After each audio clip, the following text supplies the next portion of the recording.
all the dignitaries, program officers, students, and everyone present here.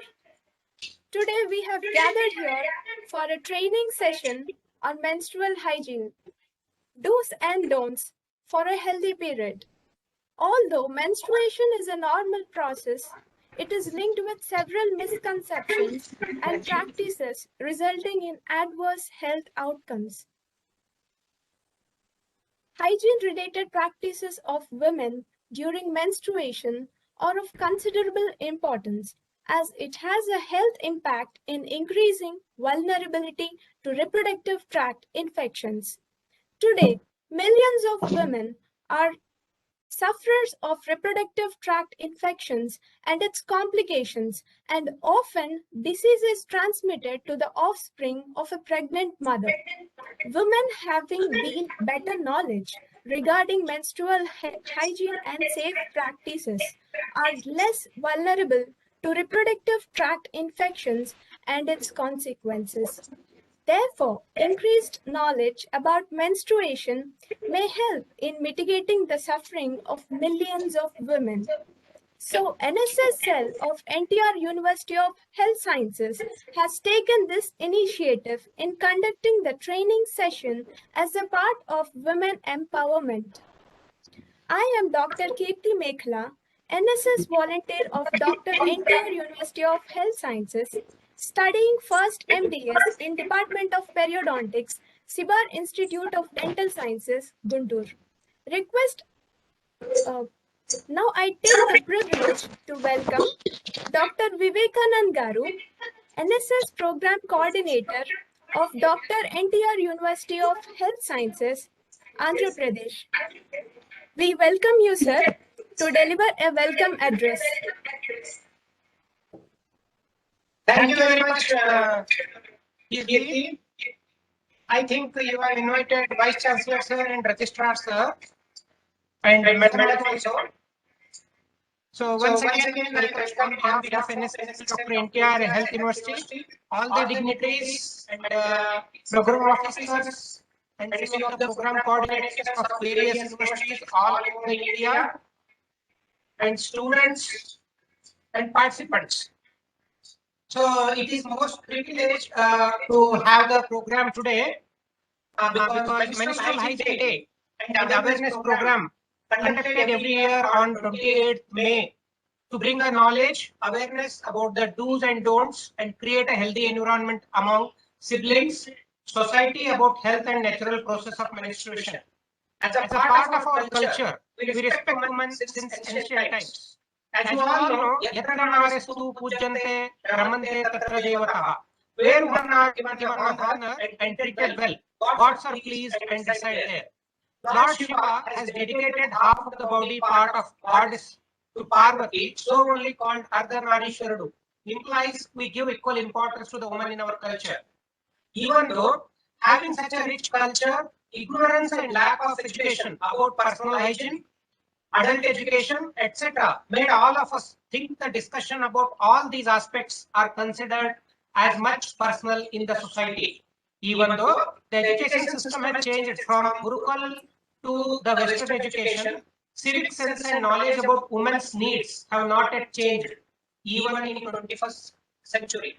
According to WHO, 52% or 2 billion women are of reproductive age among 4 billion globally. It is estimated that daily 300 million women are menstruating, and the average woman will spend about 3,500 days during her life menstruating. Many adolescent girls and women of reproductive age live in a poor socio-economic environment. Almost 700 million people lack basic access to safe water. 3 billion people lack adequate access to basic sanitary conditions. For women and girls, a lack of safe, accessible water, sanitation and hygiene are particularly troubling during periods and childbirth. It is estimated that half a billion, around 15% of women, lack a place to defecate and have little or no privacy for menstrual hygiene management. And 3/4 of these lack access to soap and water worldwide. 1 in 3 women did not have access to working toilet. These problems will enhance because of ignorance and lack of knowledge by colleagues in a working environment, siblings and parents at home. The growing culture gives access to mass media without much improvement for open discussion and helping hands during these natural but challenging times. Being the most loved brother, the father, still the sister or daughter cannot express her difficulties and happenings with them, which is miserable one. Cultural, social, religious, traditional beliefs and restriction on women and girls and taboos should indeed to be eradicated through proper education to make her more comfortable and give dignity for her life in a better way. These all are possible only when everyone will be educated irrespective of the gender, because of one man can be a brother for his loving sister and can be a father for loving daughter and a husband for loving wife. Having such a role, if we cannot educate ourselves, certainly the responsibility of a citizen will be lacking. Because of this, Dr.N.T.R UHS NSS CELL has taken an initiation as a part of Women Empowerment Training Series, Menstrual Hygiene Do's and Don'ts for a Healthy and Happy Period. The session is open for all. Request everybody who has not joined today to watch it on a Facebook Live and YouTube channel of Dr.N.T.R UHS NSS. Thank you for being with us to educate yourself and educate others as healthcare professionals, students of Health University, and NSS volunteers. Take this initiation forward to home, neighbors, adopted villages, so that your sisters, mothers, daughters will be healthy and happy. With this welcome message, once again, I request you to involve yourself in spreading the knowledge after training session. Thank you very much. And at this moment, I want to thank Madam Shashibala Garu with a single phone call request. Madam has agreed and she told, I am very happy Vivekanand in this part of the journey. Definitely I'll be there for the program. And I am very immensely pleased to announce we are having 1,000 people today. So many people are sending me the request. We are able to join. I told them you please join through the Facebook Live. So Facebook Live and YouTube Live is open. So it's really great honor to Dr.N.T.R Health University, NSS CELL and the authorities, because this is the second time we are reaching the full maximum capacity for the program. Thank you very much, ma'am. Now I request Kirti to continue with the schedule. Thank you once again.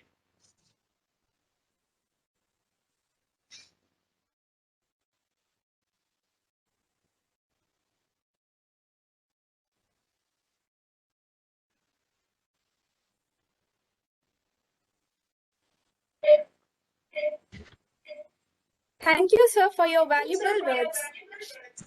Now I request our Honorable Vice Chancellor, Dr. Shyam Prasad Garu, to inaugurate the program with inaugural address. We welcome you, sir. Okay, you're able to hear me. Thank you. Yes, sir. Dear Dr. Shashibala Garu, my coordinator, and Register Shankar, friends, relations, and a lot of people joined here today. The so auspicious about this particular project, so-called Women Empowerment and Enhancing Program. You might have seen number of times our Honorable Prime Minister Sri Narendra Modi ji telling about Swachh Bharat. You've seen films, so many captions. We have done the work for last few years. Of course, for last 7 years, Swachh Bharat, and this is very, very important in the society for a woman cadre, saying like your mother, sisters, or wife, daughters, half of the population are females. So the hygiene during menstrual periods and so many things are associated with are picturized. See your so pictures like Padman, toilet, ek prem kada, we are all seen and enjoyed. But the same thing we should tell for the in a most renowned way by any gynecologist, and they are doing it every day. But in public, they were doing some do's and do nots during that period and preventing the diseases during that menstruation. So, with a small introduction, there are so many products, programs, campaigns, and social media movements.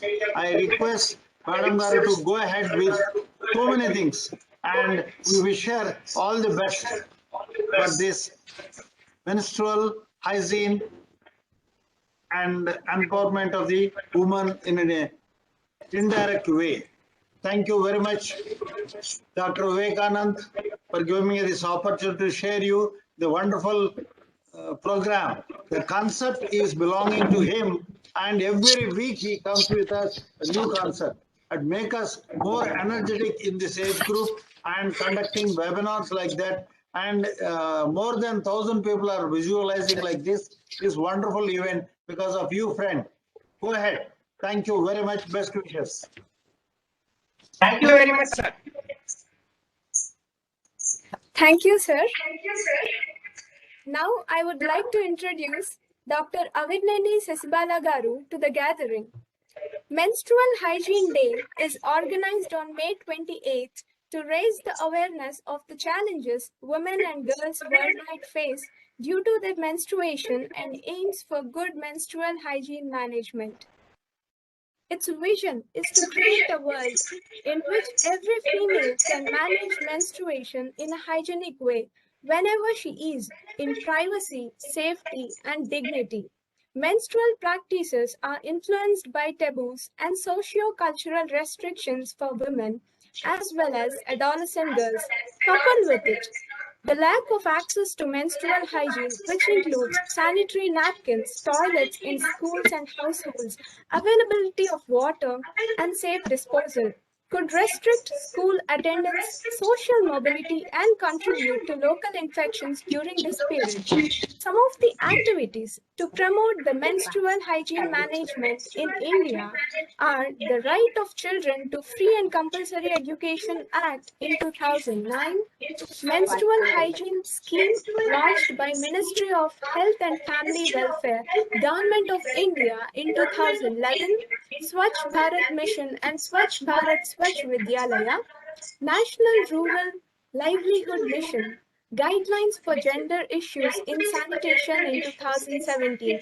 Safe and effective menstrual hygiene management is a trigger for better and more robust development for adolescent girls and women. This requires that all state, district, and local authorities, including schools, communities, and families, create an environment where menstrual hygiene management is seen as acceptable and normal. Lockdowns, closed borders, shattered businesses. The coronavirus pandemic is having far-reaching consequences for many people. One of these impacts is on everyone who menstruates. Menstruation as a symptom of COVID-19 is a myth that has no medical explanation but can increase the stigma of menstruation. Menstrual supplies are essential items. Essential hygiene products prioritize the health, dignity, and welfare of all women who menstruate. Health workers, like everyone else, need menstrual hygiene supplies who work for long hours under intense pressure. As people in healthcare facilities do not have easy access to menstrual hygiene products. With stores and public transport closing, rising costs, and increasing economic uncertainty, people living in poverty are now facing even more significant hurdles. During the pandemic, the vulnerability of people living in extreme poverty and crisis settings is increasing, while access to the sexual and reproductive health services and information is decreasing.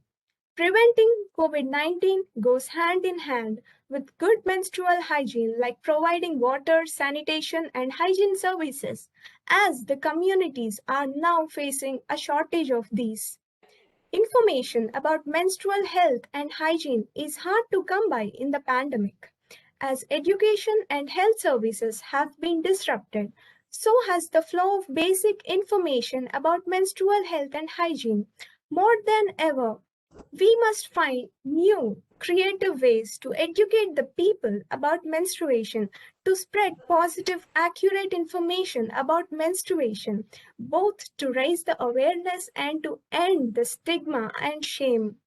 It is a great honor to introduce the most renowned obstetrician gynecologist in Vijayawada, who needs no introduction. Dr. Avirneni Sesibala is in the service of women as a successful private medical practitioner in Vijayawada. Ma'am completed MBBS from Rangaraya Medical College, Kakinada, and worked as DGO in Mumbai CPS. Since 1987, Ma'am is working as a consultant gynecologist in Bhargav Nursing Home and Eye Hospital, Vijayawada, and served as a consultant at St. Anne's Hospital. She served as secretary, vice president, and president of Vijayawada Obstetrics and Gynecological Society. She is also a social worker and organized many health camps and programs on menstrual hygiene, breast cancer, and cervical cancer awareness, and published many national and international papers. Ma'am is known for her organizing skills as she served as organizing secretary for Andhra Pradesh chapter of Obstetrics and Gynecology in 2006 and organizing co-chairperson of Andhra Pradesh chapter of Obstetrics and Gynecology in 2014 and 2015. She was also the organizing chairperson of UA Federation of Obstetrics and Gynecological Society of India in 2018. With this brief introduction, I am pleased to invite Dr. Sesibala ma'am to enlighten us on menstrual hygiene. We welcome you, ma'am. Thank you, Kirti, for the nice words and kind words. Am I audible? Yes, ma'am, you're audible. Okay, thank you. So, Honorable Vice Chancellor, Dr. Shyam Prasad Garu, Registrars Shankar Garu, and NSS Coordinator Vivekanand Garu, and my dear students. Namaste and a very good evening to all of you. As you know, today this program is being conducted in affiliation with the World Menstrual Day, that is May 28th, and on menstrual hygiene. We all know the difficulties during menstruation, whether it's rich or poor from childhood, more so in the adults and girls, and also in the working women. We all experienced, and many people are experiencing, and in a developing country like India, of course, now the situation has been much better than previous days. So now the part is all the students who are participating in today's program. It's a training program for you. So this is a TET program. So you need to educate all the young girls, adults and girls, not only adults and girls. More important is educating their mothers, because mothers are the first teachers. Whatever the mothers tell, the girls learn that. So in going ahead with removing these taboos and the social myths and misbeliefs which are in our society, so we need to educate the girls and also the parents, the mothers. So to go ahead with healthy practices to finally bring out a healthy and happy period. So we start with the program, today's program. Can I share my screen, Dr. So it's already shared. Right? NTRUHS is the program for a healthy and happy period. So we all know about this. I'm sure most of you are aware of many of the things what I'm going to tell you. As we were talking, the girls should be educated along with their mothers too. Whenever possible, you girls, when you take these training programs in future, you have to train not only the girls, all the women folk, whoever you come across, you try to educate them whenever possible, whenever the situation arises, educate them. And finally, our goal is, the motto is to educate about menstruation, and because that changes everything. So break the silence, become a superhero, and help ensure that no girl is ever held back by her period. That is the motto. And coming to menstruation, we all know that women attains menarche sometime between 10 to 15 years. She reaches menopause by 45 to 50 years. We all know this. So thus, bleeding is approximately for 35 to 40 years in the lifetime of any woman, approximately. So this comes to 420 periods in a life. We calculate that 5 days a month into 12 months comes to 60 days, 2 months in a year. And again, when you calculate it for 35 to 40 years, it comes to 7 years in a lifetime. See the magnitude of the time spent menstruating by a woman in her lifetime. I think this is the one. We should also think this is not a ban but a boon, because women learn to have that patience, and because of that patience, they try to overcome many problems also because of this. That is how we should take it in a positive way. And the menstrual cycle, we know the menstruation for 28 days, the physiology, I'm not going into details because all of you being medical students and related students, you know all this. And of course, 3 to 7 days is sometimes the bleeding period, and ovulation occurring somewhere between 13 to 15 days. And of course, these are the bleeding days. 3 to 5 days is the usual time, may extend to 7 days also sometimes. So menstruation can affect all aspects of a girl's life. Starting from education, girls may miss school during their periods due to lack of facilities or necessary supplies. So during that time, because there are no proper bathrooms, toilets, to change their pads, many girls have to stop going to school during that time because they have to face all these inconveniences, lack of water, and so they are deprived of their school days during that time. And coming to economics, women again miss their work during this period due to the same reasons. And so once they are not at work, they are losing their income too.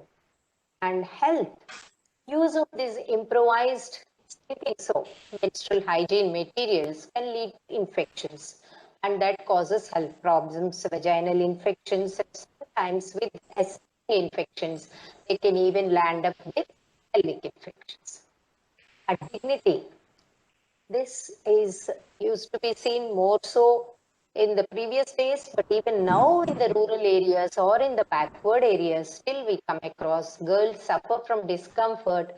They endure teasing and shaming and face exclusion from everyday activities.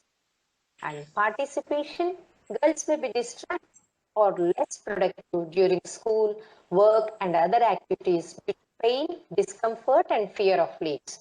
We see commonly the school girls, when they have to take part in their sports activities, they can't do that because of fear of all these things. Menstrual Hygiene Day, which is celebrated on May 28th every year, this is actually the aim of this is to highlight the importance of good menstrual hygiene management. And this is initiated by the German-based NGO WASH United in 2014. The aim is to benefit women and girls worldwide. Menstrual Hygiene Day has received the support of over 270 global partners who are committed to making menstrual hygiene management priority worldwide. So menstrual hygiene management, its definition is by the UNICEF and the WHO is articulation, awareness, information, and confidence to manage menstruation and dignity using safe hygienic materials together with adequate water and agents and spaces for washing and bathing, and finally disposal with privacy and dignity. This is the definition of menstrual hygiene management. So comprehensively, it involves all the things, the materials and the changing practices and also the disposing practices. And UNESCO has added some more things to this. It's the informed and comfortable professionals, referral and access to health services, positive social norms, advocacy and policy. So, you being the future trainers, you have to take active part in educating all our girls and women folk too regarding healthy menstrual hygiene practices. Scheme for promotion of menstrual hygiene which is taken by our Indian government is launched as part of the adolescent reproductive and sexual health component under RCH program, is reproductive and child health. In first phase, covers 25% of the country's adolescent girl population aged between 10 and 19 years, and out of these, supply of sanitary napkins in 107 districts is taken by Government of India. So menstruation matters. This is the UNICEF future. We, the future, the girls should know this. Menstruation is natural. It has nothing to do with dirty or bad blood. So this is the first point which should be taught all the girls, more than the girls, the mothers. Because we commonly say that the mothers, they say bad blood that's going out, and see sometimes with these girls with still not having proper cycles regularly because their endocrine system is not completely developed, they keep bleeding for considerable time in the initial days, and the mothers think this is bad blood and they just keep quiet, saying that anyway it's bad blood, so it's better, it's good if they lose that. So I kept quiet, but still it's quite a long time. So then they bring them to the hospital. So first thing they should know is that this is not bad blood, but this is only normal blood. Am I audible? Yes, ma'am, you're audible. Okay, thank you. So this is normal blood in the body which is going out. So that myth should be abolished. And the myths and taboos on menstruation are not true at all. This also they should know what all the myths and taboos we have to talk about later.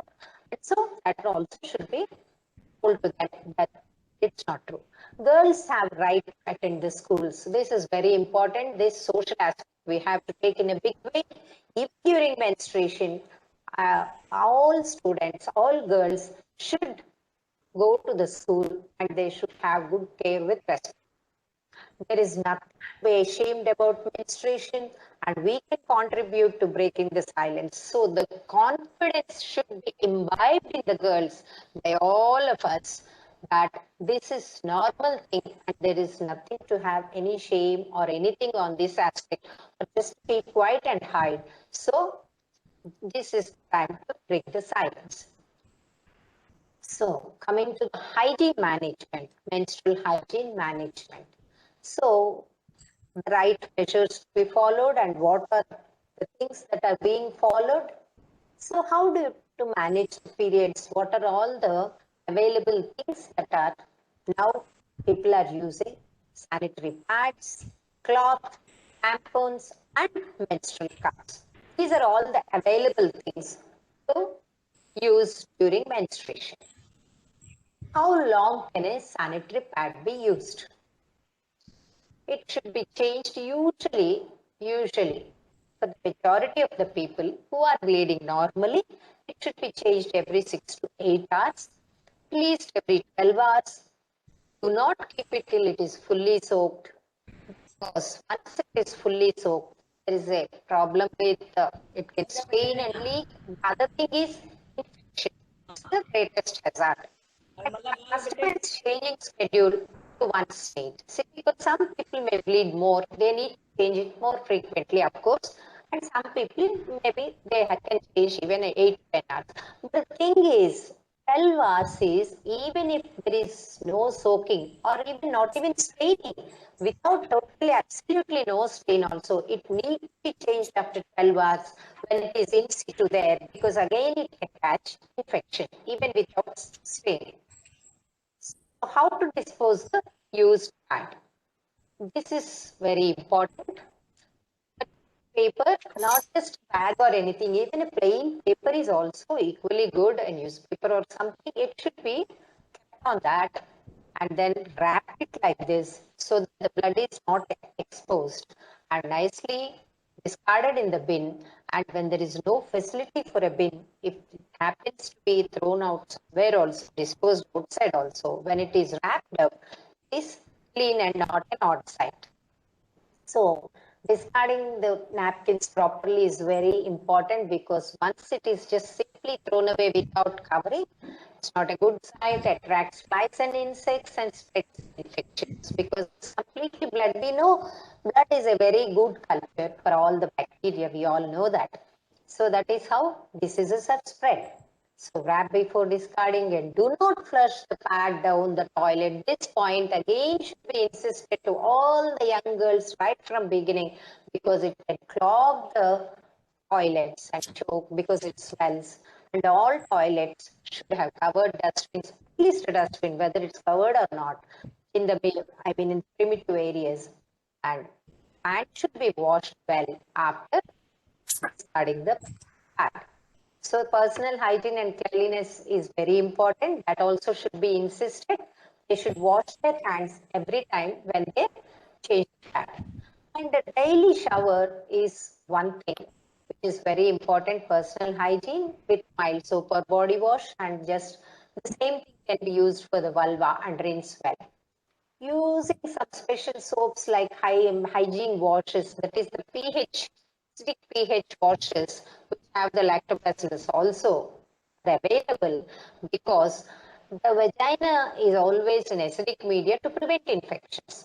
And these lactobacilli acidic media pH solutions help maintaining the pH of the vagina. So if they are available, that's good. But even otherwise, even if they're not available, even plain soap and water rinsing is also equally good. But one thing again here insisting them, no one should try to vagina, or those douches are not at all advised. That is one important thing. So the points to be remembered are change pad cloth 5 to 6 hours, change undergarment also frequently, because even that is also one thing which is always there with sweat and sometimes staining also. So if it is kept for longer time, it can again predispose to infections and foul smell. So at least twice a day you have to, and wash your hands regularly and bathe regularly. It is your responsibility to take care of your body. So this point again from childhood, because the mothers keep complaining, they don't listen. I have to insist on this, but you have to imbibe these points. See, this is your health and you are growing up. So you have to take care of your health. You have to lay the road to your health, future health. What all you do now is going to impact on your health in future, whether it's good or bad. So eat well and exercise regularly. And this is very important, because we see all the girls or boys, whoever, nowadays the children, population, whether they're kids or adults, from the childhood, see, we see their weight is, their BMI is more than what they should be. Some time back, 20, 30 years ago, all the BMIs used to be less than what it should be, but now it is more than. Because we know all the lifestyle modifications that are happening, eating styles, all bad practices, the junk foods and no exercise all the time, sedentary. So insist on that, not just during the menstruation period, but you should say that if you continue this always, that can lead to a very good health in your future. So whatever you are doing now, it carries on to your future also, health, whether it's good or bad. So diet practice, all healthy practices regarding your diet and also exercise. playing, cycling, running, etc. need not be restricted unless you feel some discomfort or pain. See, these things you do regularly, and when you have some pain or discomfort, you can stop it. But otherwise, there is nothing like you should stop these things during period. You can do as long as you can. So that is good for your health. We should insist on these points too, because many people think there are beliefs, myths, and taboos about the menstrual cycle, like children bathe. Sometimes, especially in rural areas, they say if keep taking frequent baths can lead to infertility. And no exercise shouldn't be done during periods because she is in period, she can't do. That's how they think. And of course, dietary restrictions are many. In many society, various areas, there are various thoughts regarding diet restriction. Actually, just for the sake of menstruation, there is no such thing, no diet restriction. They can go ahead, but always follow healthy diet. Why do periods smell bad? Most of the people think that is some infection or something, and some people think that because her menstrual pads are bleeding, foul smelling, so she's having some problem. But mothers bring like that too sometimes. Common causes of foul smelling period discharge is not changing pads or tampons frequently enough because they keep it in situ for a long time and they get little because the blood is exposed. This is the reason it comes in contact with air because it's for a long time. And when the bacteria starts growing on that blood, these bacteria, they ferment. And that gives a sort of fishy odor or foul smell. And really, if it is kept for a long time, this can lead to ascending infection and really can cause infection sometimes. So that's the reason cloth or pad must be changed within 6 to 8 years. A woman uses 10 to 15 sanitary pads per period into 12 months, into 35 years. So it comes to approximately 6,000 disposable sanitary pads in a lifetime. Most of sanitary waste is disposed in open landfills in unsanitary conditions. You see the huge amount of these disposable pads which are being filled on the Mother Earth, causing lot of environmental pollution and or ecology disturbances, all these because of these sanitary napkins, which are not biodegradable and they stay there for years and years. For safe disposal, sanitary napkin waste needs to be incinerated in an incinerator, not just burning outside. In an incinerator which burns at more than 800 degrees centigrade. That's the safe thing. Of course, I saw some organizations distributing these incinerators to the schools also, schools and colleges, which is a good practice. They donate it. In that way, of course, we can reduce to some extent, but not these huge amounts like you see in the Bangalore city itself, the big mega cities, they produce like 90,000 kgs, imagine, sanitary waste per day. So if you can see all the mega cities, not only the mega cities, proportionately all cities, all rural areas also, they produce so much, and we just can't imagine the waste. And coming to our perception regarding pads and the reality, our perception is it's convenient, thin, with wings, they don't move, they're leak proof and hygienic. That's what usually people think about the pads. But in reality, they're made of plastics and chemicals, cause infections and rashes associated with health problems, makes menstrual blood smell, non-biodegradable, can be reused, can be recycled, bloat in water, and they clog the drains. The ingredients that are used in a disposable sanitary pad are, we never think actually that they are made out of these chemicals. Styrene, which is used in car tires, chloromethane, which is used in petroleum refining, acetone, which is used in nail polish, and chlorethane, used in styrofoam. Styrofoam is they're the boxes which we see for packing things and especially food. So that's the reason why they're saying, all the environmentalists, they're saying don't use styrofoam because it doesn't degrade. If you throw it, it's there for years on the earth. So the problems faced when using pads and tampons: pads, chapping of the thighs and the genitals, cystitis, E. coli carried from the rectum to the urethra, spreading of bacterial vaginosis, from there to vagina too, and contact dermatitis, the malodor associated with periods, bulge the pad is visible under the clothes that they wear, especially these days in these dresses. Tampons, there may be leaks, dryness in the vaginal mucosa. Leak is when soon after introducing, if there is a bleeding, it takes a few seconds or minutes to get absorb and swell and completely block the vagina. But meantime, sometimes it can leak because it's completely not swollen. And the dryness in the vaginal mucosa is because it's absorbs all the moisture in the vagina. It absorbs even mucosa from the mucous membrane. The mucus, that is the normal cervical secretions and the vaginal secretions, also absorbs and makes the vagina dry, and thereby it leads to infections, bacterial vaginosis and moniliasis. And coming to the impact on health, studies show that up to 1/3 of women who complain of vaginal itching and rashes, soreness, and discharge may be experiencing the symptoms of vulval dermatitis or intimate irritation due to sanitary pads. The impact on environment is, see, the landfills are like this.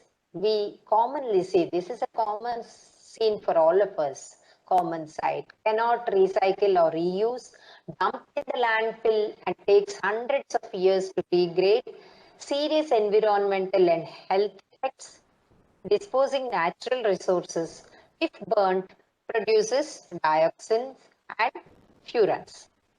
So the impact on waste workers, the sanitary waste is picked up from our doorstep by the housekeeping staff and the sanitary workers, and usually they handle it manually. And so they are exposed to health hazards such as infections and diseases. Many pads get flushed down the toilet. So this point again should be insisted to the girls while we are telling them and educating them. Very important. So many think that, okay, when we flush, it's going off. The toilet is not getting clogged. But the thing is, it goes from there, slips off and drains and it blocks the drains. Because these are super absorbent gel they have and makes them bloat and clog the drains. And see, again, the cleaners have to get into these drains to clean them manually. So this point, we need to tell them that small act of negligence can be a great health hazard to the other people. So please don't do that and always dispose it properly.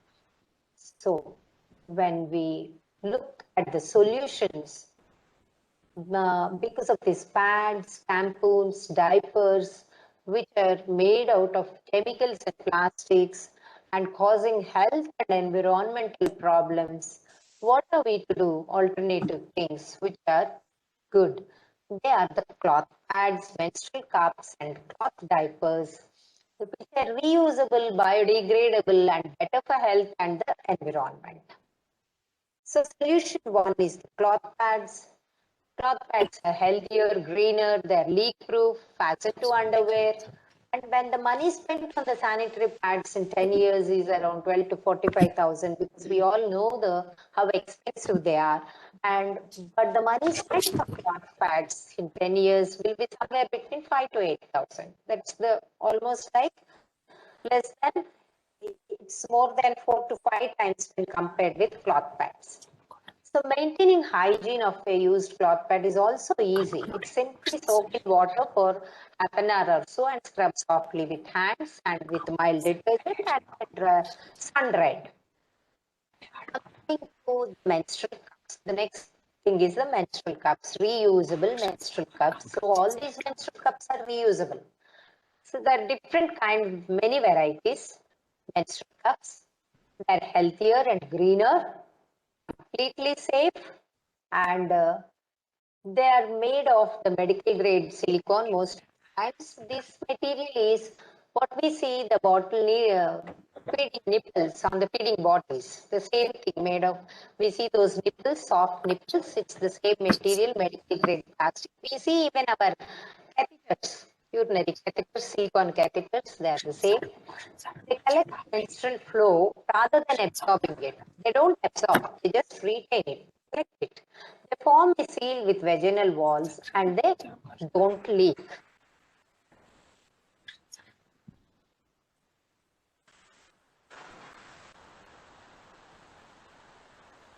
So this is how it fits in. It goes nicely and it fits in the vagina, and the vaginal walls, as they are collapsible, they nicely fall on the menstrual cup. It nicely, snugly fits in.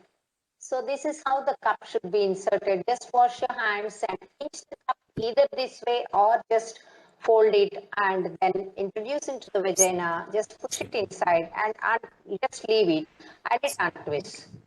When the person is used a tampon, it's very easy to shift to the menstrual cup because it's the same mechanism. It's the same way introducing. So insertion, does it need lubrication? The blood or the water, menstrual blood or water is simply enough for that. It is not necessary to check how high the cervix is because the cervix keeps changing. That's not the point there because it holds onto the vagina only. Its squatting is a good position so that it is easy. We all know that while squatting, even in the labor rooms, we see the vaginal length comes down and the introitus opens. It's easy. And this is how should be hold, like make it like a C or punch down so that the diameter comes down and it's easily introduced. Stage of inserting, don't worry. If the woman is comfortable with intercourse, inserting the cup should not be a problem. The menstrual is much smaller than the size of a baby's head at childbirth. This is just only while counseling the people. There is a learning curve. Insertion and removal can be learned in 2 to 3 cycles. Initially, it may feel messy, especially during removal. Women learn to remove it easily by the end of 2 to 3 cycles. Once learned, women prefer not to get back to disposable pads and tampons as menstrual cups are very comfortable.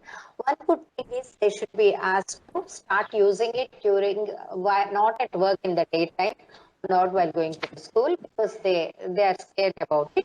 So evenings and night times they can use, and that's how they develop confidence and they can learn. So cleaning the cup. Just a cup of normal water is enough to clean the menstrual cup because it is a small one. No need to sterilize it as the vagina is not a sterile organ. Just wash and dry it. Keep it in a cloth pouch between periods. Wash and wear it at the next period. This is how you have held up and educate them. One can use the menstrual cup with copper key is the common question. Yes, they can use it because the intrauterine device or the copper key is inside the uterus, not in the vagina. So it is not going to come in the way. How much can a menstrual cup hold? That is again, people have those doubts. See, in a normal period, a woman bleeds totally. Those 5 days, the normal bleeding is somewhere between 50 to 80 ml.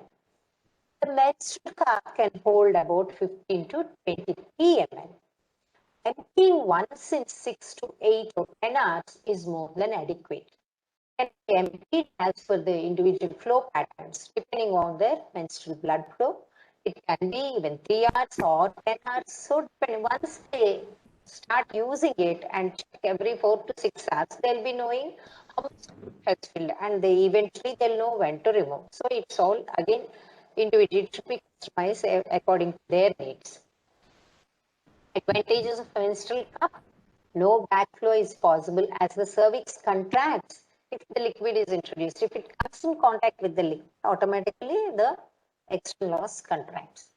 Less chances of bacterial vaginosis because the blood is not in direct contact with the vagina.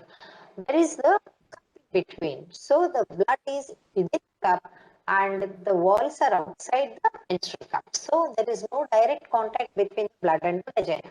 Cleaning is very easy and takes only a few minutes. Water required for this is also very little. Just wash under the tap and again wear. Comfort of menstrual cup. No need to remove it for passing while passing urine or stools, unlike with pads. This is a very great advantage. Requires less frequent removal to empty the cup as compared to the number of times the pad has to be changed. Not affected by rain, doesn't feel like you are wearing anything because there is nothing between the thighs. And comfort menstrual cup is still continued in this slide too. Mobility is the biggest advantage. You see the rural women, if they really use it, it's a great advantage. With those heavy weights, they can walk for longer distances without any discomfort and the tapping of the thighs, and participate in all kinds of heavy work and sports, including work in the field, swimming, etc. So even if you want to swim, there is no problem, and especially sports, there is no discomfort. Cost advantages of the menstrual cup. It's also an advantage. The money spent on menstrual cup is in 10 years is hardly very little because it costs about 250 to less than 500 rupees a single cup. And money spent on sanitary pads in 10 years is more than 12,000. This one reusable cup can be used for 8 to 10 years. If you buy a cup 1 year, it can be used for so long, saving money and not generating all this trash on the Mother Earth. So other reusable, sustainable hygienic products are the period panties, baby and adult diapers, which are reusable. Plastic things they can use with cloth pads and everything, but they can be washed and reused, need not be disposed. So use a menstrual cup or a cloth pad and say hello to trash-free, ash-free and rash-free period. So you are reducing the trash, all the landfills, you will prevent that. Rash-free because there is nothing causing irritation to the thighs and causing rashes. And also cash free is because it's very, very economical when compared to those things. So from the final thing, the message is the menarche to marriage, the cloth pads, and from marriage to menopause is menstrual cups. Do's and don'ts during menstruation. So these taboos are to be insisted and strongly told to all these girls and mothers. Eat healthy, as I said, this should be insisted not just for this menstruation, but see, all our girls are anemic. They don't eat properly, and the present generation, even the affordable, affluent population also, just because they're eating the junk food, all of them are obese and anemic. And their future health is they land up in all the metabolic disorders. So the road to health should be right from the childhood, they should go on to that correct way. So we have to tell them that increase the consumption of fruits and vegetables, no junk foods. It will keep your energy levels high. Increase water intake because it maintains hydration, reduces cramps and improves the pelvic blood flow. This also should be continued and insisted because for a temperate climate like ours, we all know how much we sweat and lose all the electrolytes. And so water is very much important, not only for this one, but also to prevent all the renal stones. And you tell in one way, they generally accept that it is very much needed for your skin health and glow. So then they will listen. Sometimes we have to alter our counseling also. Eat dates. Dates are a great source of iron which can compensate for the lost blood. Maintain hygiene. A pad should be changed every 6 hours and tampon every 2 to 3 hours. We need to tell all these things again. And take bath regularly. Personal hygiene is very, very important. And don't be inactive. Go for regular walks and remain active. again, this is one more thing which should be insisted for their general health, not just in the periods, but always. And it will boost your mood and reduce cramps. We all know when we exercise that we release endorphins, which are very useful and for mood elevation too. So this should be continued, and only when you have some discomfort you can stop, but otherwise keep doing regular exercises. Keep your sanitary pads on even at the night time. I think usually everybody does except a few, but then for obvious reasons, you should tell them that it's not good, you have to wear it. Reduce intake of junk food and salted drinks because this increases your fluid retention. Not just during periods, every time it's the same, and during periods it can cause more discomfort. Reduce consumption of caffeine. Excessive caffeine intake will turn pain abundant. So always caffeine is not that good. So it's during this period it can add a little more to that. So finally, again, as we were talking about, don't dispose in toilets. Sanitary napkins should be disposed after wrapping it properly in disposable bags and not to be flushed in toilets. So this should be insisted again and again. So once training programs are when you go to the schools or colleges or whenever, just not going and uh, doing programs in the schools and colleges, but of course you do. But wherever you come across an adult girl, whenever the situation arises, a woman, you start educating them. Of course, educated people, affluent people also, you think they don't need to be, they know many things. No, but even they need to be, because regarding menstrual cups, many educated people also, they don't know because they're not that advertised like the sanitary pads for obvious reasons, because that's big industry. So we being healthcare professionals, we need to educate our people regarding these safe health practices and cost practices. And more than all this, we don't want to pollute our environment, and we don't want to add all these things to our landfills. And we want our future generations to be happy and healthy. Let us not spoil the entire environment within short time. And what about our future generations? How are they going to live? So this is one important thing which we all have, that social responsibility to tell and educate all the girls, mothers. This is menstrual hygiene, but at the same time, even baby diapers too is also one great thing, the same way causing a lot of hazard. So you young, budding girls going into this healthcare, please, all of you, take it on your shoulders. Not official programs, even in our day-to-day, whenever you come across a young girl in your house or outside, whenever the situation arises, please try to educate them with all these things. And I'm sure we can make a big change.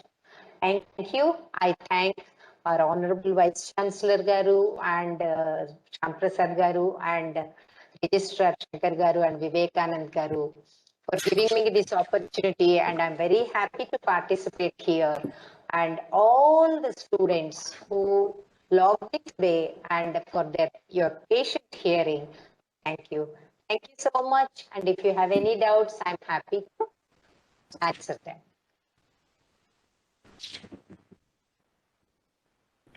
Thank you, ma'am, for the wonderful session. This You're session welcome. is open for some questions from the audience.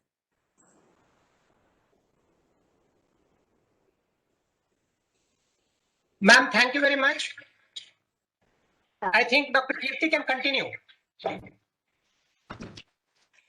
Yes, sir. Yes, sir. The session is open for questions.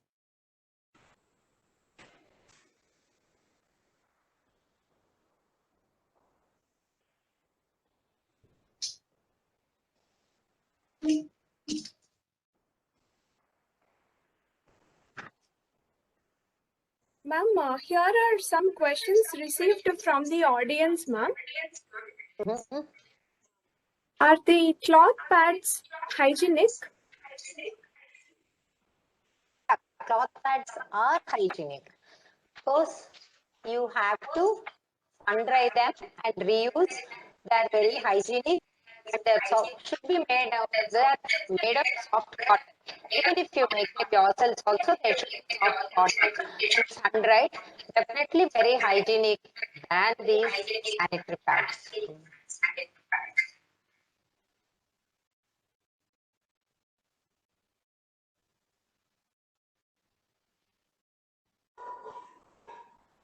And how long can we use these cloth pads, ma'am? Same, like the sanitary pads, the disposable things, whenever it is wet, you have to. If you just think about it, the absorption is for those kids, because of those absorbent gels, they may absorb little better than this one. Maybe you have to change little frequently. Even they can be made properly with very soft absorbing cotton materials. And regarding the sterility, what they asked also, once a day after washing, the next period you can wash it in hot water and sun dried. That also sterilizes. And changing regarding, it's customized depending on when it soaks. They do absorb. Previously, well, before the sanitary pads, that's the thing people were using for a long, long time. Then there were no infections. Vaginal infections are extremely rare. Nowadays, we see even for very young girls, 10, 11, 12 years, who attain menarche because of the pads and because their system is not still mature, their HPO axis. So sometimes they bleed for 10 days. And poor girls, those little girls, the tender skin is totally, I mean, the epidermis and the dermatitis, the whole thing is rashes with the red skin. It's so sorry, and they keep weeping, those small girls. Yes, ma'am. The next question is by Navina. She asks, can teenage girls use menstrual cups? See, actually, I personally don't advise. In Western countries, they use for obvious reasons. But in our country, that's why I till from menarche to marriage, cloth pads. From there, it's menstrual cup. In Western countries, we see they use, many people use. Because not that, see, some sports women and all, even in our country, uh, they use menstrual cups, even because their hymen is, I mean, saggy in sports, so they are tolerating them, but not for ordinary population. We generally don't advise in our scenario, in our society, we don't advise for young girls and unmarried girls. Yes, ma'am. Thank you, ma'am. And the next question is by Shravani. She asks, is there any possibility that a tampon and menstrual cup can damage the hymen layer? Sorry, can you please repeat, Amma? Yes, ma'am. She asks, is there any possibility that a tampon and menstrual cup may damage the hymen layer? Yes, of course. That's the thing why I was saying no to that. Because the hymen, if it is completely intact, the orifice is very small. Definitely, when you want to introduce into the vagina, it definitely damages the hymen. That's why it is not recommended by any of us, especially in our scenario, we don't do that. So it's only after marriage we say menstrual cups. Before that, cloth pads. Yes, ma'am. Thank you, ma'am. And the next question is by Sandhya. Some of the women have irritation with menstrual cups. What do they have to do and how to prevent that irritation? One thing is irritation is the size of also. It's available in different sizes, small, medium, and large. So that also should be seen.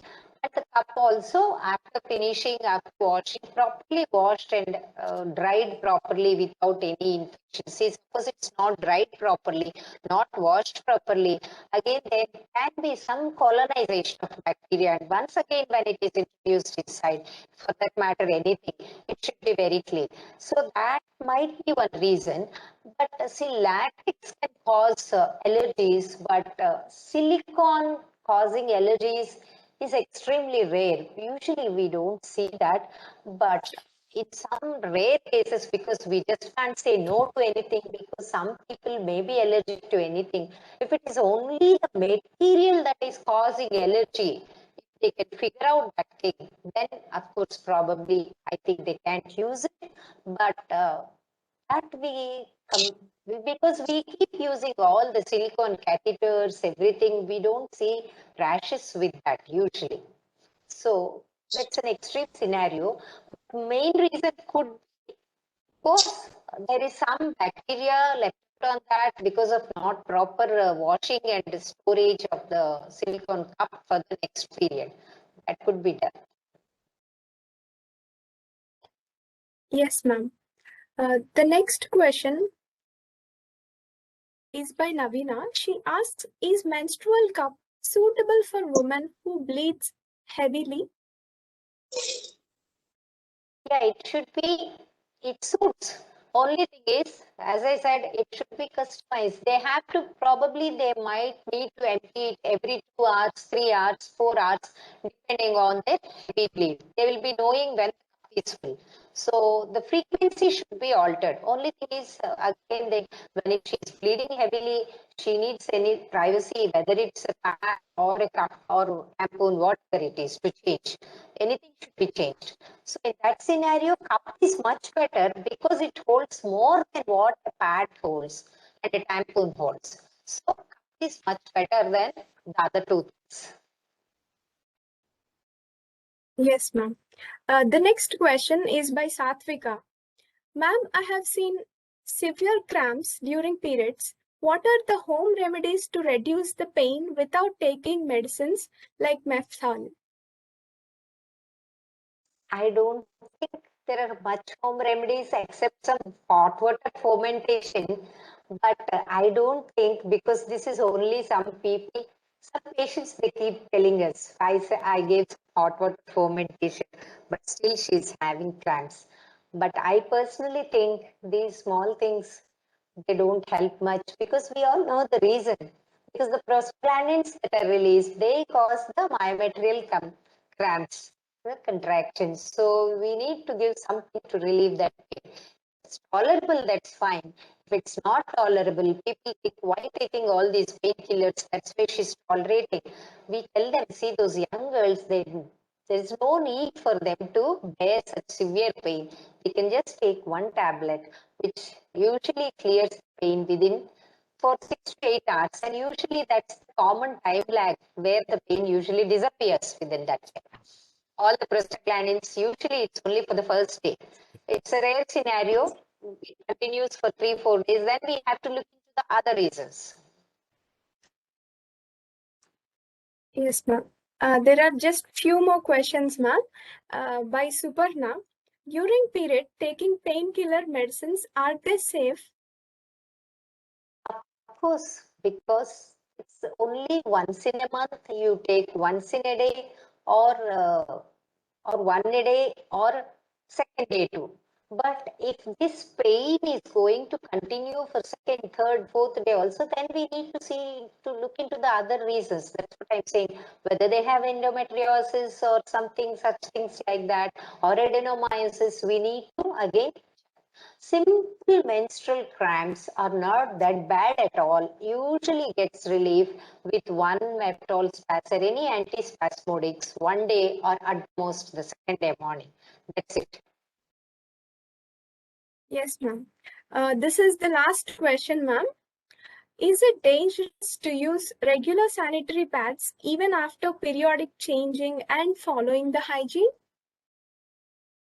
I don't say dangerous, because people are using for a long time. all have discomfort. I think that need not be stressed because people using, they know how much discomfort they have during periods with all these pads. And you, after some time, that plastic gets hardened and it keeps irritating the thighs. And because people got used to this wearing, that's what I was saying. So it keeps continuing, not dangerous, but the most dangerous thing about the pads is the landfillings and the environmental pollution, which is a great hazard. Right now, maybe it's not, already it's a big problem. See, after some years, where are we? The whole earth is going to be filled, dumped with this. And what do we eat? Where do we cultivate? Where do we live? And so that is one most important thing. All of us should think about our environment. So I think that is one most important thing. When that is not there, probably you can suffer, use this with the dermatitis and all still. No, even that is not. We have good healthy alternatives. Why should we suffer and use that? So it's not dangerous. I don't say dangerous at all. But you have definitely some disadvantages with that. And more than that, all the other reasons. Yes, ma'am. With this, we come to the end. Thank you, ma'am, for the wonderful session and enlightening us on menstrual hygiene management. And now I request our honorable university authorities to present Certificate of Appreciation to Dr. Shesibala Garu.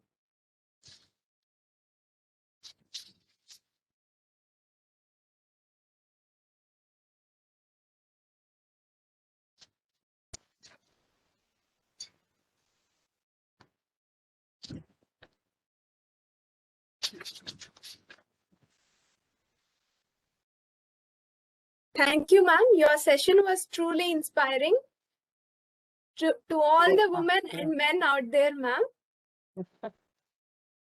Even I enjoyed equally. I enjoyed the program, staying with you, talking to you all. It's really a good evening. Thank you, ma'am.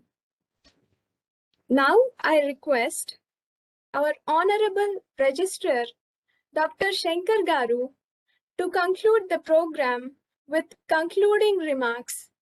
We welcome you, sir.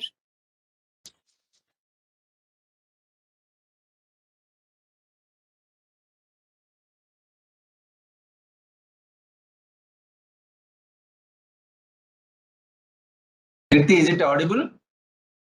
Yes, sir, you are audible. Okay, thank you. So, good evening, Dr. Shyam Prasad Garu, Honorable Vice Chancellor, Dr. N.T.R UHS, and good evening, Madam Sheshibala Garu, today resource person, and good evening to Vivekanand, our coordinator, NSS coordinator, our anchors today, Eknamanasa, and also Kirti. Very happy because on behalf of NTR UHS, we are conducting good public health programs with great resource persons. I'm very happy. And good evening to all my students and NSS volunteers and faculty. So today we have enjoyed Sheshibala Garu topic very nicely, very in a simple way. She explained to all the NSS volunteers and other students and other faculty in a nice way. Thank you very much, madam. And especially you have highlighted the issue regarding the menstrual cups. So actually many girls not much aware about this menstrual cups actually. Even for we also it is a new thing. So very nicely explained, especially regarding this, and we need more sensitization on this menstrual cups also. And this program actually you have to conduct on May 28th, madam, because this is the Menstrual Hygiene Management Day. So unfortunately, due to some administrative and technical problems, we are unable to conduct on May 28th, madam. So of course, we are, today we are able to conduct in a good environment. And in my view, this menstrual hygiene depends on multifactorial. So it depends also on the health and well-being, and also gender equality and education and equity and women empowerment and human rights, especially in particular to water and sanitation. And also this the value chain of this menstrual hygiene depends on the 4 points, especially that is the awareness about the menstrual hygiene. Second is the access to the sanitary pads and other products. And third is the how to use them. And fourth is the waste management. These are all the value chain in menstrual hygiene management. And you know very well, as Madam told, almost 1.9 billion women in the world. So they are in the menstruating period at any time. 1.9 billion people in the world. And a woman already, Madam told, of course, in a Indian perspective, it is almost 7 years. As Western literature is 9.7, 9.5. But Indian scenario, as per Seshbala Garu, it is a 7 years a woman have to stay in the menstrual period, totally in her life of the menstruation. And one study in 2014, so it's very surprising by seeing this study, what we can say, that is almost 42 participants in the study. So they included all the women, all groups of the women, all the socioeconomic people, and it revealed that only 42% they know about the origination of the menstruation. So almost 60% it seems they don't know the origin of the menstruation, the anatomy of the menstruation. So it's a very, very surprising by viewing this study result. And also many people, they don't know how to use the sanitary pads also. And many women are worrying about our girls are worrying, mothers or girls are worrying about the first menstruation. So it is a study in 2014 they made it. So almost 40% they don't know the 60% they don't know the anatomy, how it is originating menstruation. Also that is the levels of the India, what I am telling, that is the levels of the education, and or even if the people are in education, so not much having idea about the origination of the menstruation. So almost in worldwide, the another data is the in worldwide. So only out of 3 women, only one. So 1 in 3. What we can say, 1 in 3 not having the access to the working toilet. So 1 in 3 women not having access to the working toilet. This is also very important. And another data, what we can say, almost worldwide 13% of the people not having toilet, both for the defecation as well as for the privacy of this menstrual hygiene management. Almost 500 million, otherwise we can say 500 million women are lack of this toilet facility, both for defecation as well as the primary management of this menstrual hygiene. So what are the impacts of all these things? What you can say, totally what is the if mismanagement of the menstrual hygiene? So Liz, as Madam Seshbal Garu very nicely explained you through these slides. So what are the infections the women going to get through the various microorganisms, and also which leads to the pelvic infections and also urinary infections, because this is a very common problem in women, especially women are more prone to get the urinary tract infection than men, because this is the region due to the probably 2 reasons might be is the anatomical reason, and second is this menstrual unhygienic conditions. And what we can say, this impact leads to the sometimes infertility due to various infections. Women may girl may develop in future infertility. And another important issue regarding the girls, especially school-going girls, what you can say, that is the absenteeism. So all these 3 to 5 days absenting to the school. So which leads to the what will happen when the teacher is telling many important topics in a class, when they absent a girl for 3 to 5 days or 3 days minimum. So when you go again to the class, there is a lot of guilty or fear because I cannot understand unless I missed the lessons, and it will lead to the class backwardness. Ultimately, so it damages the career of the girl education, the school going girl, much damages. So we have to remove this phobia, as our guest told, the school age itself, they have to practice the usage of these sanitary pads or cups. Of course, cups are not advocated by resource person. So this is before marriage, menstrual cups are not advisable. Only you have to go for the cloth pads only or sanitary pads.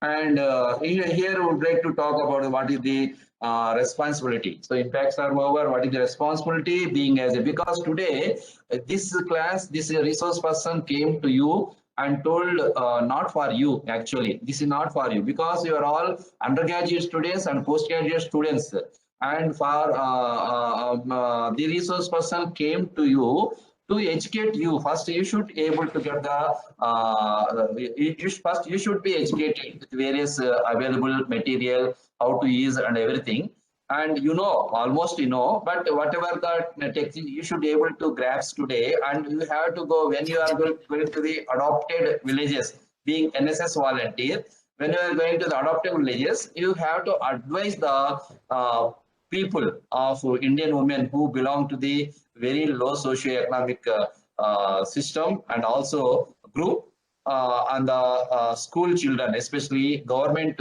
schools, who are studying in the government schools, girls studying in the government schools. So have to go them, and we have to teach them, and we have to educate them. So that is the very important.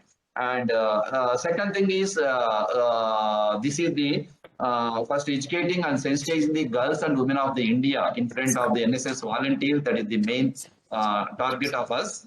And second most is the removing the myths surrounding the menstruation and menstrual pads and all these things. So we have to, because a lot of phobias through slide madam told, that is the what you can say, some people will not take food, or some people will do some food restriction, and have to increase the, and some people will not do the bath, and some people will not do the exercise. These also are there. So these are all the phobias. So we have to remove these phobias first, and sensitize the people, girls and women, and remove the myths around this usage of this menstrual pads and cups and everything. And this is the first agenda in front of the our NSS women workers, women students, volunteers. And second thing is simple education is not sufficient. So we have to turn into a social worker. Sometimes women, NSS volunteer have to turn into social workers. And sometimes even you have to take the role of the social activist also. Simple education not valid at all. So why I am telling the social worker and social activities, because we are living it very, because all this menstrual hygiene, already I told in the beginning, these are all linked with the socio-economic political system. Socio-economic political system. So as the existing in our country, due to the various reasons of the socio-economic political system, so we had to urge the government, we had to request the government at various levels. So it may be college principal or school headmaster, headmistress, or other local authorities, or government, district authorities. We have to, being NSS volunteer, so responsibilities urging the people, authorities, to make the availability, free availability, because already madam told on a slide, that is through the what you can say, NHM, they are providing free distribution of these cloth pads. So it is covering only 25%, it seems. So it should be covered 100%. So that is our target. It should be reachable to all the people. Only they are covering 25% in 103 district, it seems. So we need to cover all districts in the country and 100%. That is the urge from NSS activists should be there. And another thing is this all surrounded with the water and sanitation and availability of the toilet. Just constructing the toilet is not enough. If you go to see the many schools, there are toilet will be there. When they are constructing the school, definitely the toilet will be there, but there is no water.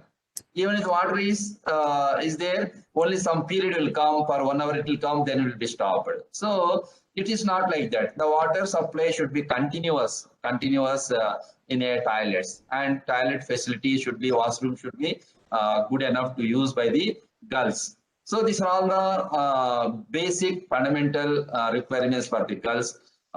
So for this, because they cannot fight directly, because a student cannot fight with the school managements, both in private and government.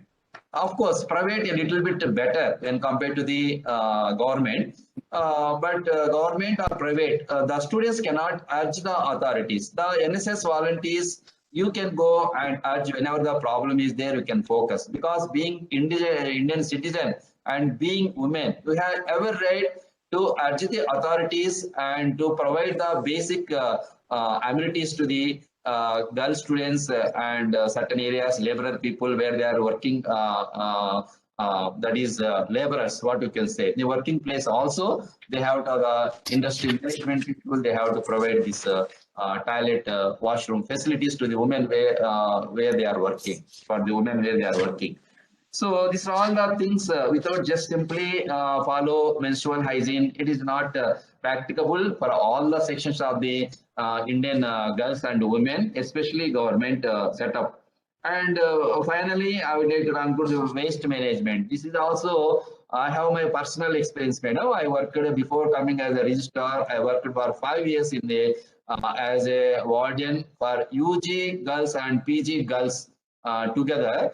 For 5 years I worked. So the parents also to be sensitized about this one. So parents not properly guiding the girls, because you can imagine, you can say what I am telling about the medical students occupied in the hostels, government medical students. Usually the people think this is a creamy layer of the society and they will know everything. They are very hygienic. They will follow all the norms in hygiene and sanitation, everything. But not like that. When I have taken the charge of the warden in the ladies hostel, so almost the women in washrooms, so what they are doing, so just because we used to keep the bins for the disposal of these pads, but what they are doing, just they are throwing in the bathrooms, toilets, without keeping in the bin. Just they are that much lazy, irresponsible to keep in the bin.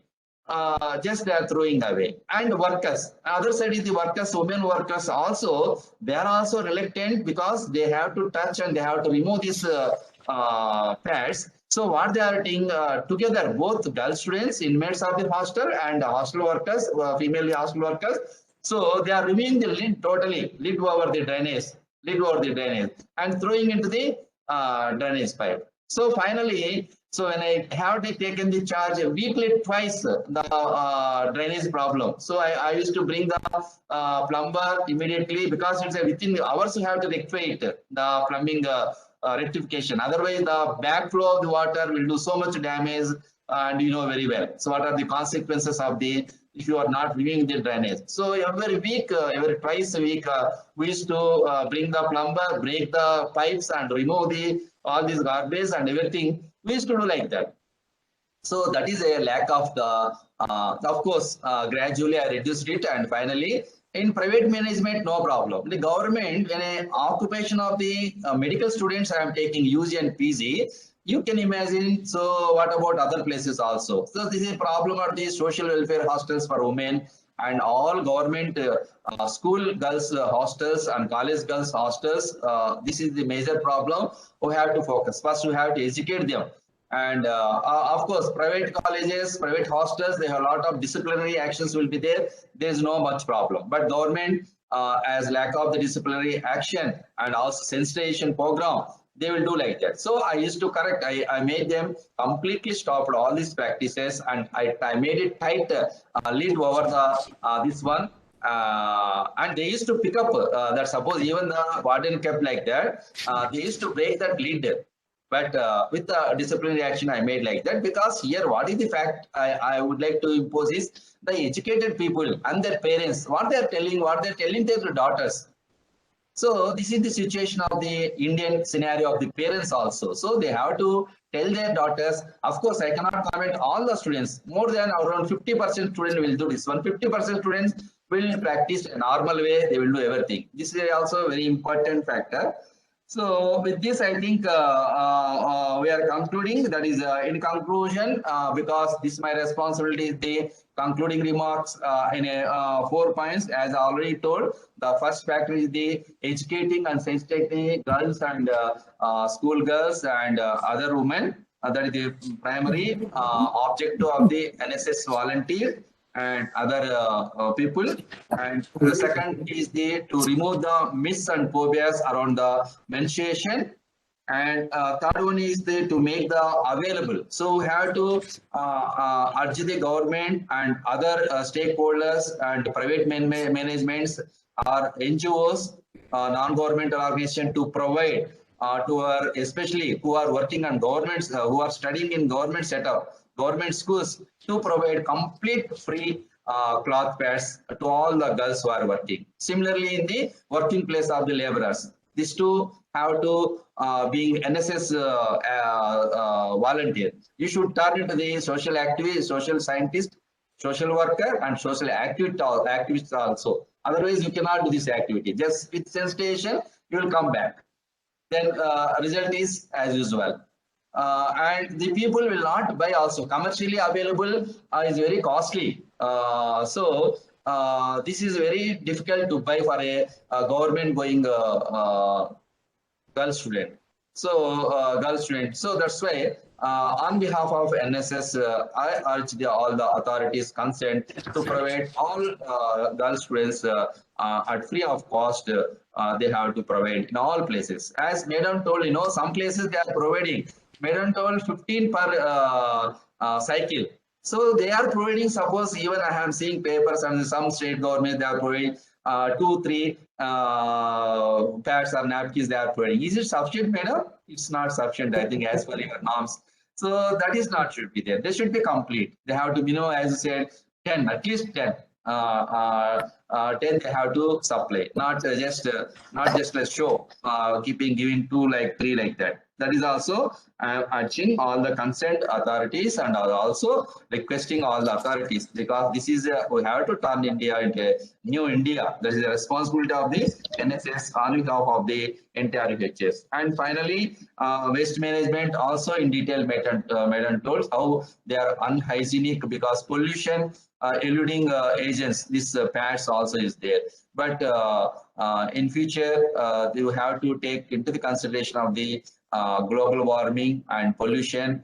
All these things you have to consideration, and they have to make it a proper disposal, collection and disposal should be good. And after collection in disposal, as per our madam voice, it's incineration they have to make. So how many places the incineration is going is a dollars %. So usually they are going to the some just drainage only they are keeping again, and municipal people taking this all garbage. So are they really they are being incineration? That we have to check again.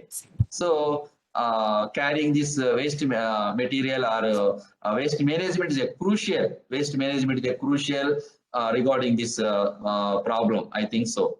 So by considering all these 1, 2, 3, 4, 5, 6 points, I think we have to make all these points. You have to tell to the girl students and women at rural area which NSS adopted villages.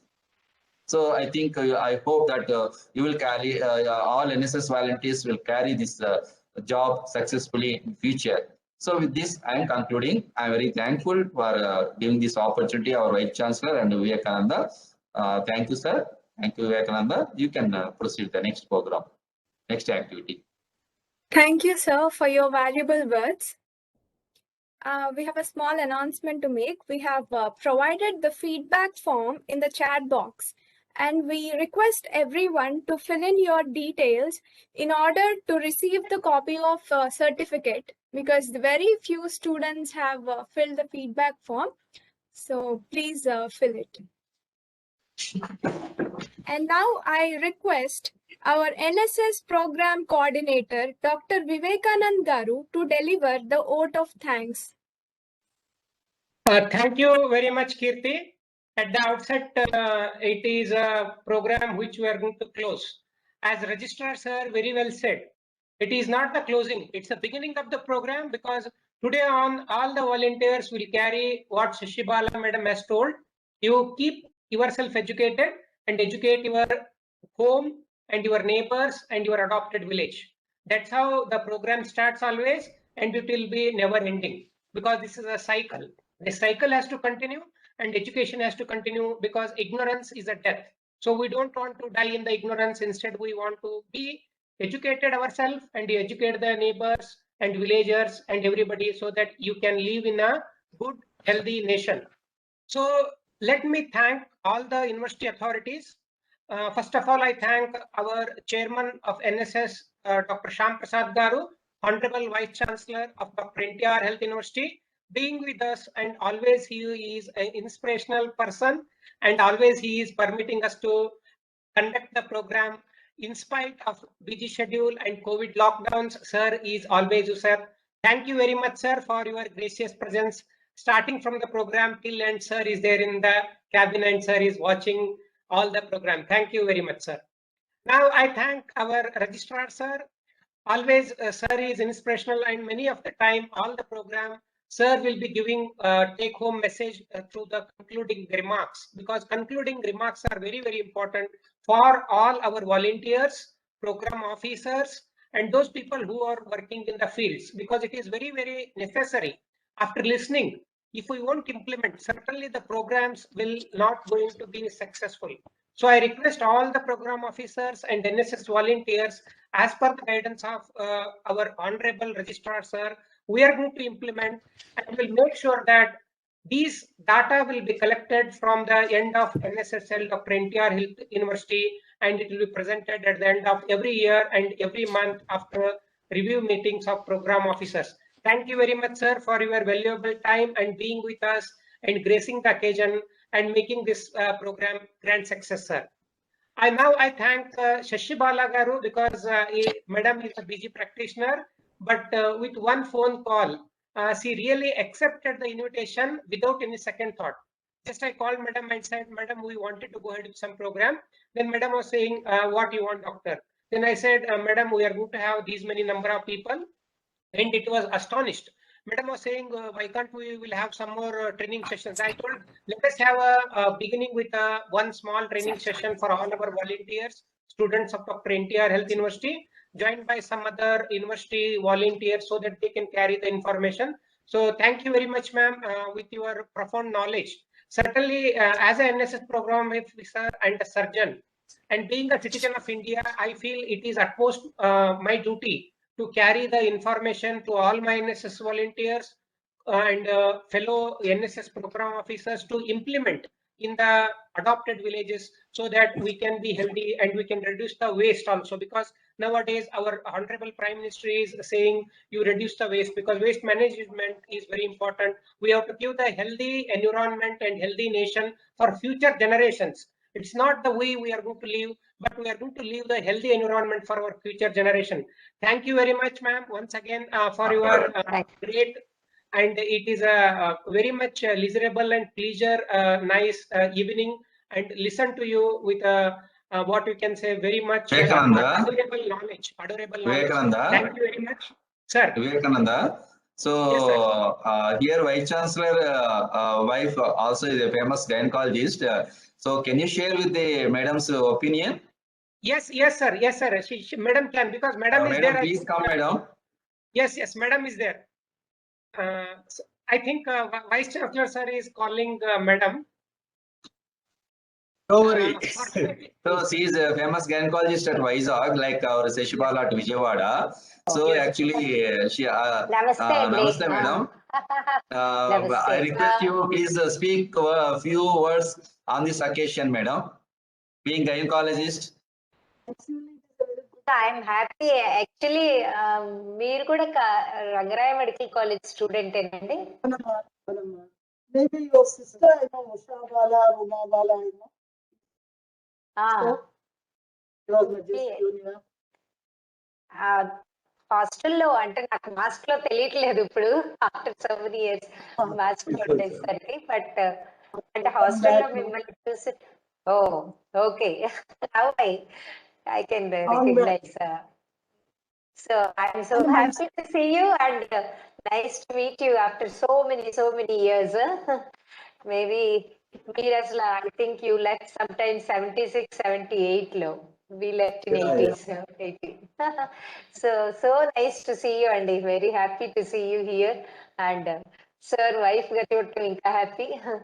And this program is really good. I also enjoyed because main thing is not just educational programs. I personally feel entante these sort of programs for our environmental change తీసుకురావడానికి.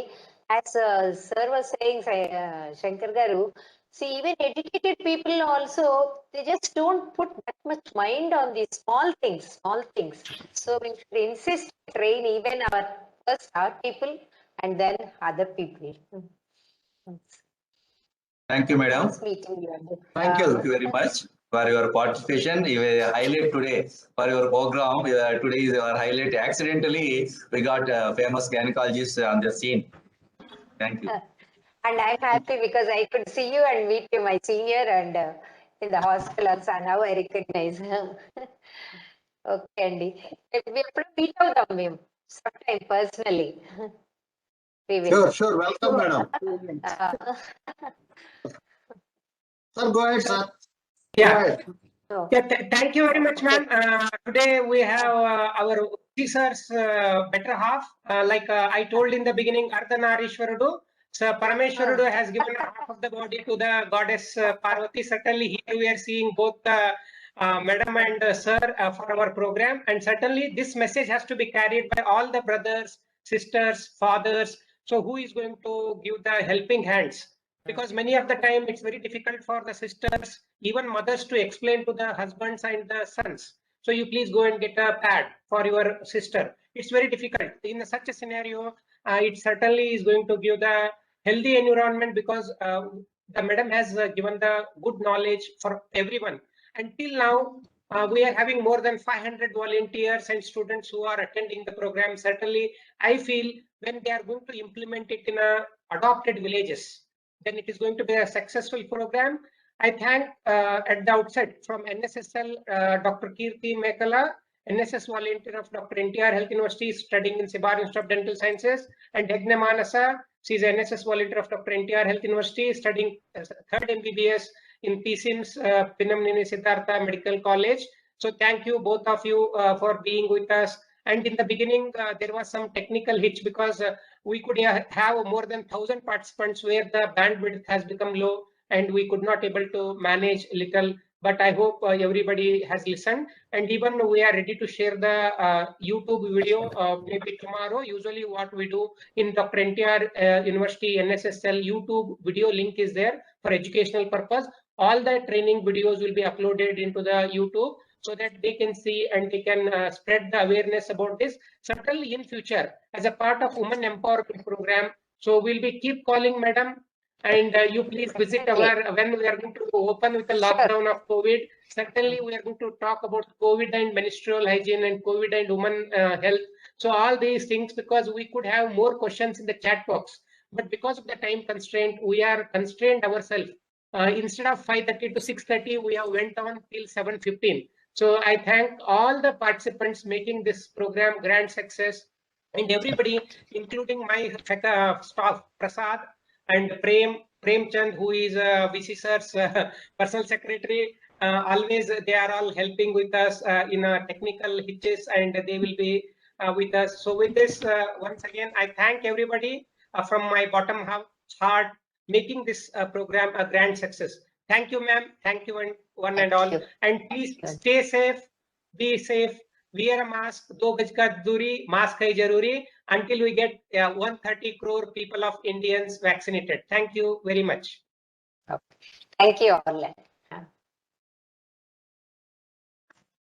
Thank you, sir. I thank each and everyone for making the program successful. Stay safe. Thank you. Stay safe, stay healthy.